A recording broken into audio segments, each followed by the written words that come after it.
حضرت سہل بن سعد رضی اللہ تعالیٰ عنہ روایت کرتے ہیں کہ رسول اکرم صلی اللہ علیہ وآلہ وسلم نے فرمایا کہ جنت میں ایک دروازہ ہے، جنت میں ایک دروازہ ہے جس کا نام ہے ریان۔ کیا؟ ریان۔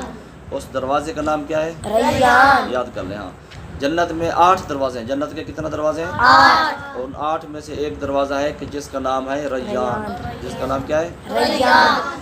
یدخل منہ صائمون یوم القیامت لا يدخل معهم احد غیرهم۔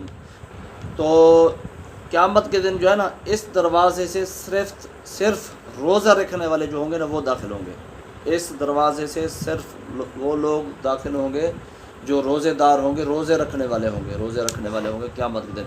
کوئی اور اس دروازے سے داخل نہیں ہوگا، ٹھیک ہے نا؟ اچھا، فَيَدْخُلُونَ مِنْهُمْ يُقَالُ أَيْنَ الصَّائِمُونَ۔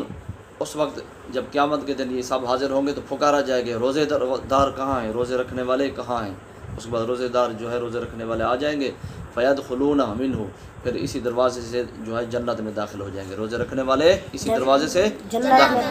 فَإِذَا آخِرُهُمْ أُغْلِقَ فَلَمْ يَدْخُلُوا مِنْهُ أَحَدٌ۔ جب آخری روزے دار بھی اس دروازے سے داخل ہو جائے گا، پھر اس دروازے کو بند کر دیا جائے گا، اس دروازے کو بند کر دیا جائے گا۔ تو اس سے پتہ چلتا ہے کہ روزے داروں کا یہ شرف ہے، روزے داروں کو یہ عزت ملے گی۔ اور یہ دروازہ جو جنت کا دروازہ ہے ریان، یہ صرف روزے داروں کے لیے خاص ہے۔ اس سے کون داخل ہوں گے؟ صرف روزے دار داخل ہوں گے، عزت و توقیر کے ساتھ۔ یہ دروازہ جو ہے صرف اور صرف روزے داروں کے لیے خاص کر دیا گیا ہے۔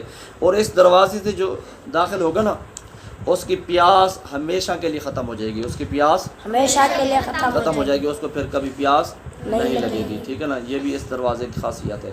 تو آپ غور کریں کہ اللہ تبارک و تعالی یہ عزت عطا فرمائے گا روزے داروں کو کہ یہ دروازہ ان کے لیے خاص کر دے گا، اور اس دروازے سے کوئی اور داخل نہیں ہو سکے گا، صرف روزے دار جو ہیں، روزے رکھنے والے جو ہوں گے وہ صرف اس دروازے سے داخل ہوں گے۔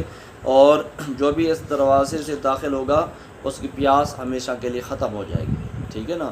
تو ہمیں بھی روزے رکھنے چاہیے تاکہ کل قیامت کے دن اللہ تبارک و تعالی ہمیں بھی اس دروازے سے جنت میں داخل ہونا نصیب فرمائے، ٹھیک ہے نا؟